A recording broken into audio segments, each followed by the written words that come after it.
Olá, tudo bem? Sou o pastor Flávio da Primeira Igreja Batista em Pirassununga. Gostaria de convidá-lo nesta hora para uma reflexão na Palavra de Deus. Eu tenho um texto aqui para hoje que se encontra em Romanos capítulo 12, versículos de 1 a 2, onde Paulo escreve à Igreja de Roma o seguinte: Portanto, irmãos, pelas misericórdias de Deus, peço que ofereçam o seu corpo como sacrifício vivo, santo e agradável a Deus. Este é o culto racional de vocês. E não vivam conforme os padrões deste mundo, mas deixem que Deus os transforme pela renovação da mente, para que possam experimentar qual é a boa, agradável e perfeita vontade de Deus.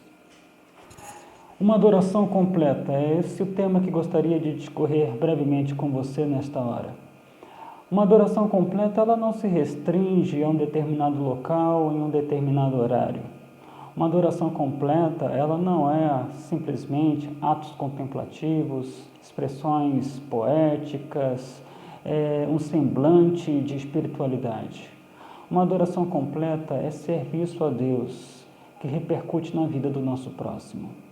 Paulo aqui ele escreve à Igreja de Roma, após 11 capítulos ele discorrer sobre a grande ideia do texto que o justo vive pela fé e apresentar para nós uma teologia robusta do sacrifício de Jesus Cristo na cruz do Calvário para nos salvar da condenação eterna, né? Uma vez que, estando em Cristo, nós somos pessoas que podemos nos considerar mais que vencedoras, está a nós assegurado a salvação graças ao amor de Deus na eternidade, a obra redentora de Jesus Cristo na cruz e o Espírito Santo que trabalha em nossos corações e testifica ao nosso espírito que nós somos filhos de Deus. Portanto, diante de tamanha verdade teológica apresentada por Paulo nos capítulos de 1 a 11, a condição do homem, nós somos pecadores, não há um justo, nenhum sequer neste mundo, e o salário do pecado é a morte. Mas a graça de Deus se manifesta salvadora por meio de Jesus Cristo. Todo esse contexto teológico robusto apresentado por Paulo, o que se esperava da igreja era uma resposta adequada a todo esse pensamento teológico. E a resposta de Paulo era: olha, eu peço pelo amor de Deus, pela misericórdia de Deus. Ali havia uma súplica, mas também havia ali uma expressão de autoridade do apóstolo Paulo na palavra de Deus, pelas misericórdias de Deus, diante daquilo tudo que eu já escrevi para vocês.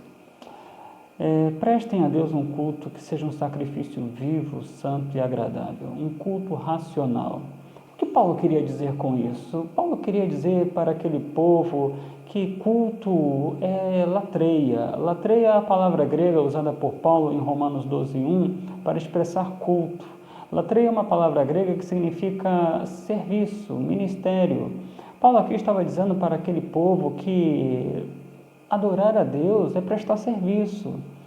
Esse serviço não está restrito aqui às condições de um culto meramente em um determinado horário local. É um sacrifício vivo. No passado, no Antigo Testamento, as pessoas, quando queriam oferecer um sacrifício a Deus, elas matavam um animal e ofereciam então esse sacrifício a Deus por gratidão, por súplica, perdão. Mas aqui Paulo está dizendo: olha, o sacrifício vivo é um culto dirigido pelo Espírito.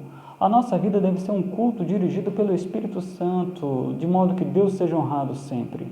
E para que isso aconteça, Paulo aqui coloca: olha, é preciso que vocês sejam fiéis.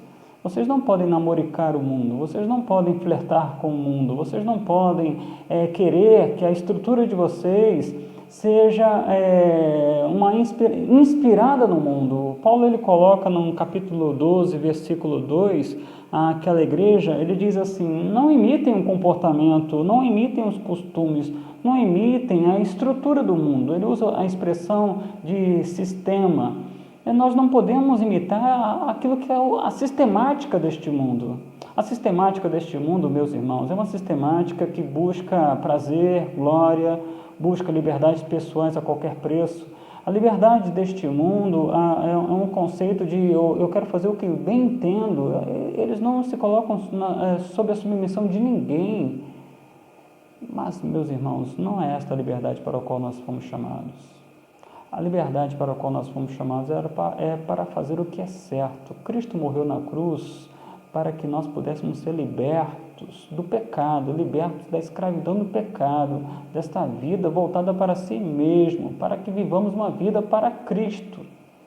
E vivendo para Cristo, comprometidos com a agenda de Jesus, venhamos a proclamar a verdade, venhamos a proclamar cura, venhamos a proclamar o consolo, a paz, mediante a pregação do Evangelho, que chama todas as pessoas a uma mudança radical de vida, porque essa postura de vida voltada para si mesmo, o fim é a morte. Portanto, irmãos, uma adoração completa é uma adoração que me remete ao serviço, e a um serviço fiel, onde uma coisa eu sei: para que eu possa prestar esse serviço fiel a Deus, é necessário que Deus transforme a minha mente.